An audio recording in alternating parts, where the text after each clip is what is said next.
Hello friends, आपका स्वागत है मेरे चैनल भक्ति की शक्ति में। आज मैं आपके लिए माँ मंगला गौरी की कहानी लेकर आई हूँ। अगर आपको ये कहानी पसंद आए तो कमेंट बॉक्स में माँ गौरी की जय अवश्य लिखें। मंगला गौरी का व्रत सावन के महीने में हर मंगलवार को रखा जाता है और इसका हिंदू धर्म में बहुत खास महत्व है। यह व्रत मुख्य रूप से माता पार्वती को समर्पित है। इस व्रत को करने से विवाहित महिलाओं को अखंड सौभाग्य का आशीर्वाद मिलता है। उनका वैवाहिक जीवन सुखमय होता है और घर में सुख समृद्धि आती है। वहीं जिन कुंवारी कन्याओं की शादी में रुकावटें आ रही होती हैं, उन्हें मनचाहा जीवन साथी मिलता है। यह व्रत संतान सुख की इच्छा रखने वाले दंपतियों के लिए भी बहुत शुभ माना जाता है। किसी गांव में एक बूढ़ी माई रहती थी। बूढ़ी माई का एक बेटा था जिसका नाम भोला था। उसकी एक सुंदर पत्नी थी जिसका नाम गौरी था। भोला अपनी माँ का बहुत ख्याल रखता था। बहू भी बहुत सीधी थी, लेकिन बूढ़ी माई दिन भर बहू से झगड़ा किया करती थी। एक दिन बूढ़ी माई ने घर आकर बताया, बहू सुन, मैं शिवजी के मंदिर से आ रही हूँ। वहाँ सब बातें कर रहे थे कि यदि सावन के सोमवार का व्रत कर अगले दिन मंगला गौरी व्रत किया जाए तो भोले बाबा और माँ पार्वती की कृपा से तुझे बेटा हो सकता है। तब गौरी ने कहा, लेकिन माँ जी, मैं तो केवल सोमवार का व्रत करती हूँ। ठीक है, अब आप कह रही हैं तो इस बार मैं दोनों व्रत करूँगी। बूढ़ी माई केवल उसे परेशान और भूखा रखने के लिए ये सब कह रही थी। उसने आगे कहा, अरे ऐसे व्रत नहीं करना है। दोनों दिन कुएं से 7 घड़े पानी शिवलिंग पर चढ़ाने हैं। गौरी यह सुनकर परेशान हो गई। उसने कहा, माँ जी, मैंने तो यह सब करते किसी को नहीं देखा। यह सुनकर बूढ़ी माई को क्रोध आ गया।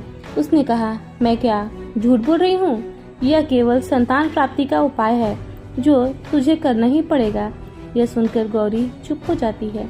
कुछ दिन बाद सावन का महीना शुरू हो जाता है। गौरी ने पहले सोमवार को सुबह पूजा पाठ कर व्रत शुरू किया और 7 घड़े पानी कुएं से भरकर शिवजी पर चढ़ा दिया। कुआं मंदिर से काफी दूर था, इसलिए उसे काफी समय लगा यह सब करने में। शाम को जब गौरी वापस आई तो देखा भोला बहुत गुस्से में घर के बाहर बैठा है। गौरी के पूछने पर उसने गुस्से में कहा, कहाँ चली गई थी? इतनी देर लगती है जल चढ़ाने में? घर में मेरी माँ भूखी बैठी है और तू घूम घूम कर पूरा गांव देख रही है। यह कहकर भोला ने उसे मारा। गौरी मार खाकर बिना कुछ खाए सो गई। अगले दिन उसकी सास ने कहा, बहू, आज फिर से तुझे जल चढ़ाना है। यह सुनकर गौरी ने कहा, माँ जी, कल से मैंने कुछ खाया नहीं है और इतनी मार से मेरा पूरा शरीर दुख रहा है। आज मैं कलश कैसे उठा पाऊंगी? यह सुनकर बूढ़ी माँ ने कहा, कुछ भी कर, लेकिन यह तो तुझे करना ही पड़ेगा। गौरी पूजा करने चल दी। मंदिर में पूजा करने के बाद वह कुएं पर आई।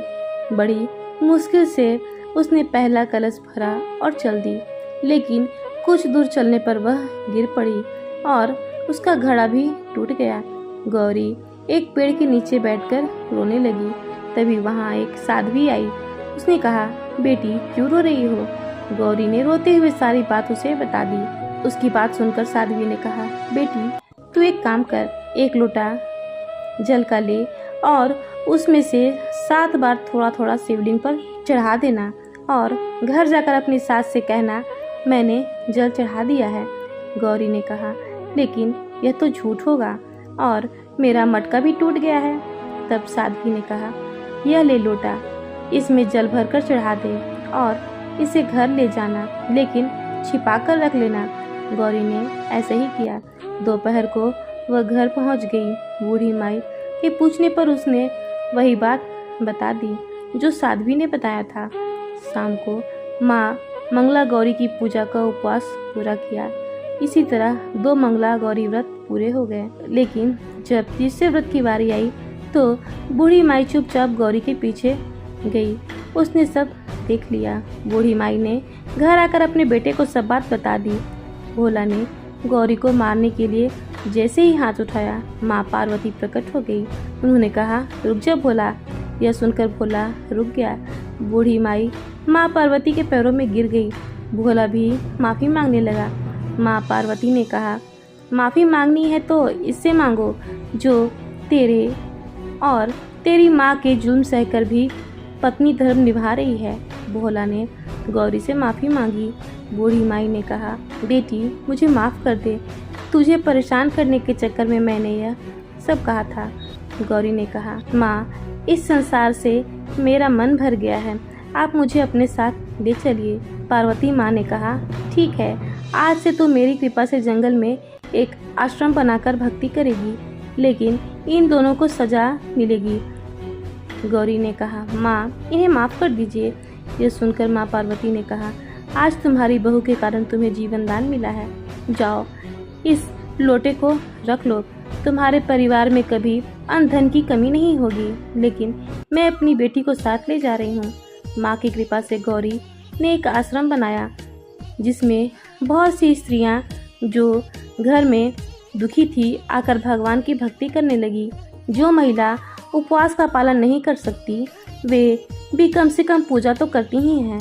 इस कथा को सुनने के बाद विवाहित महिला अपनी सास या ननद को 16 लड्डू देती हैं। इसके बाद वे वही प्रसाद ब्राह्मण को भी देती हैं।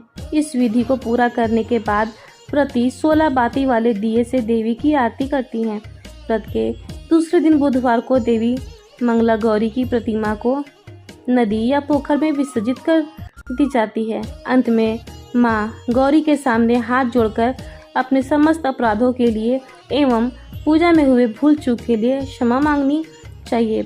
इस व्रत और पूजा को परिवार की खुशी के लिए लगातार 5 वर्षों तक किया जाता है।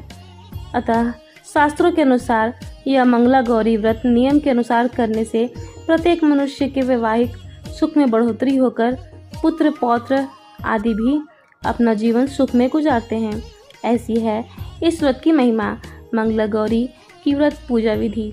श्रावण मास के मंगलवार के दिन ब्रह्म मुहूर्त में जल्दी उठें, नित्य कर्मों से निवृत्त होकर साफ सुथरे धुले हुए अथवा नए वस्त्र धारण करें।